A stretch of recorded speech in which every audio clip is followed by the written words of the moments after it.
जय हिंद मेरे प्यारे साथियों, आप सभी का स्वागत है सोनू एग्जामिनर यूट्यूब चैनल पे। दोस्तों ये वीडियो आप सभी के लिए बहुत ज़्यादा इंपॉर्टेंट रहने वाली है, क्योंकि दोस्तों आज की इस वीडियो के अंदर डिस्कस करेंगे एसएससी फेस 13 वाली वैकेंसी का रिजल्ट कब आएगा। आप सभी दोस्त काफ़ी टाइम से बेसब्री से इंतजार कर रहे हैं कि एसएससी फेस 13 वाली वैकेंसी का रिजल्ट आखिर में कब जारी होगा। तो अभी कुछ देर पहले आप सभी के लिए बहुत बड़ी अपडेट आई है कि एजुकेशन की कुछ वेबसाइटों के ऊपर अपडेट कर दिया गया है कि एसएससी फेस 13 वाली वैकेंसी का रिजल्ट है ये कब जारी होगा।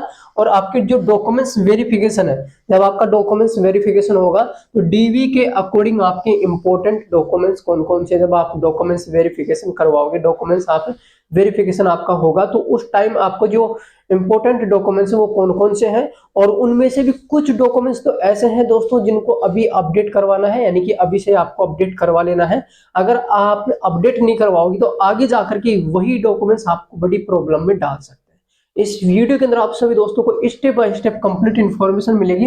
एसएससी फेस 13 वाली वैकेंसी का रिजल्ट कब जारी हो रहा है, डॉक्यूमेंट्स वेरिफिकेशन के लिए इंपॉर्टेंट डॉक्यूमेंट्स कौन कौन से हैं। तो चलिए दोस्तों वीडियो को हम कंटिन्यू करते हैं। तो एक बार सभी दोस्त जरूर से वीडियो को लाइक करके दोस्तों के साथ शेयर करेंगे और चैनल को जरूर से सब्सक्राइब कर लेना, क्योंकि आने वाली नेक्स्ट टाइम में एसएससी फेस 13 वाली वैकेंसी को लेकर के जो भी नया अपडेट आता है तो उसकी तुरंत इन्फॉर्मेशन आपको अपने चैनल के माध्यम से मिल जाया करेगी। तो चलिए दोस्तों सबसे पहले डिस्कस करते हैं डॉक्यूमेंट्स वेरिफिकेशन के बारे में। तो यहाँ पर देखिए जो आपके इंपॉर्टेंट डॉक्यूमेंट्स हैं उनमें से कौन से डॉक्यूमेंट्स ऐसे हैं जिनको अपडेट करवाना है। तो अपडेट वाली जो डॉक्यूमेंट्स वेरिफिकेशन है सिर्फ दो ही है। कौन कौन से हैं? वो दो ही हैं दोस्तों, ठीक है। जाति प्रमाण पत्र और मूल निवास। अब देखो जाति प्रमाण पत्र की अगर बात करें, ठीक है, जाति प्रमाण पत्र की अगर दोस्तों मैं बात करूं तो इसको अपडेट करवाना है, ठीक है। और मूल निवास को भी आपको अपडेट करवाना है। अब ये दो डॉक्यूमेंट्स है ना, ये इतने इंपॉर्टेंट है, इनको अपडेट करवा लेना है। अभी कितने साल पुराना चल सकता है कैटेगरी वाइज? देखो अगर आप जनरल कैटेगरी से बिलोंग करते हो ना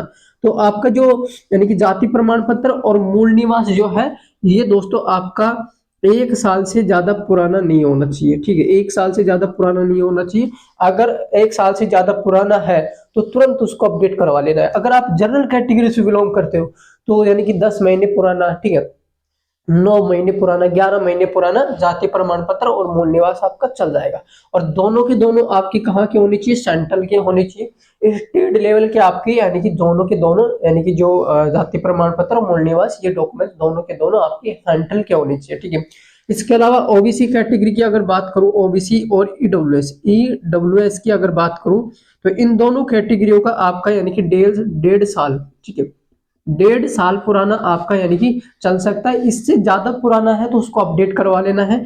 और एससी, ठीक है, और एसटी की अगर बात करूं तो इन दोनों का दोस्तों यानी कि 2 साल तक का यानी कि लेवल है, यानी कि 2 साल तक आप इसमें डॉक्यूमेंट्स दोनों को लगा सकते हो। अगर इससे ज्यादा पुराना है, 2 साल से ज्यादा पुराना हो गया, जैसे कि 3 साल हो गए अभी तक आपने अपडेट नहीं करवाया, तो अपडेट करवा लो, आगे जाकर के आपको प्रॉब्लम नहीं होगी। अगर अपडेट नहीं करवाओगी तो फिर मैं यानी कि फिर से बता रहा हूँ कि अब प्रॉब्लम क्रिएट हो सकती है, ठीक है। अब नेक्स्ट पॉइंट पर डिस्कस करें कि डीवी के टाइम जो इंपॉर्टेंट डॉक्यूमेंट्स है वो कौन कौन से हैं। तो सारे डॉक्यूमेंट्स मैंने वीडियो के डिस्क्रिप्शन में ऑलरेडी लिख दिया है। और वीडियो को डिस्क्रिप्शन को जैसे आप ओपन करोगे तो वहां पर 10th से लेकर के ग्रेजुएट लेवल की सारी मार्कशीट आपकी होनी चाहिए, यानी कि 10th लेवल की, 12th लेवल की, और डिप्लोमा यानी कि ग्रेजुएशन लेवल का आपका डिप्लोमा भी होना चाहिए। और यानी कि आईडी के रूप में आपका जैसे कि वोटर आईडी हो गया, ठीक है, आधार कार्ड हो गया, पैन कार्ड होगा, ये सारे डॉक्यूमेंट्स आपके चाहिए। इसके अलावा यानी कि ये तो है ही। और इसके अलावा देखो यानी कि आप एग्जाम देने गए थे तो आपका यानी कि एग्जाम सेंटर के ऊपर जब आप एग्जाम देने गए तो आपका प्रवेश पत्र, ठीक है, वो भी आपको चाहिए, यानी कि आपका जो प्रवेश पत्र है और आपने जो फॉर्म अप्लाई किया है वो स्लिप भी आपको चाहिए। सारा कुछ आपको यहाँ पर वीडियो के डिस्क्रिप्शन में मिल जाएगा। अब नेक्स्ट पॉइंट पे डिस्कस करें कि एसएससी फेस 13 का जो रिजल्ट है ये कब जारी होगा। तो एजुकेशन की कुछ वेबसाइटों के ऊपर ऑलरेडी अपडेट कर दिया गया है कि दिसंबर का लास्ट वीक, यानी कि दिसंबर का जो लास्ट वीक है दोस्तों, इस लास्ट वीक में एसएससी फेज 13 का जो रिजल्ट है वो जारी हो जाएगा। बट मैं आप सभी को बता देता हूँ कि एसएससी फेज 13 का रिजल्ट है ना, ये 100% आप इस बात को लिख लेना कि 25 दिसंबर से लेकर के 30 दिसंबर के बीच में किसी भी डेट को आपका रिजल्ट जारी हो सकता है। इन दोनों डेट के बीच में किसी भी डेट को किसी भी टाइम आपका रिजल्ट जारी हो सकता है। तो ये थी कंप्लीट इन्फॉर्मेशन। इसके अलावा कोई भी डाउट हो तो कमेंट बॉक्स में कमेंट कर देना।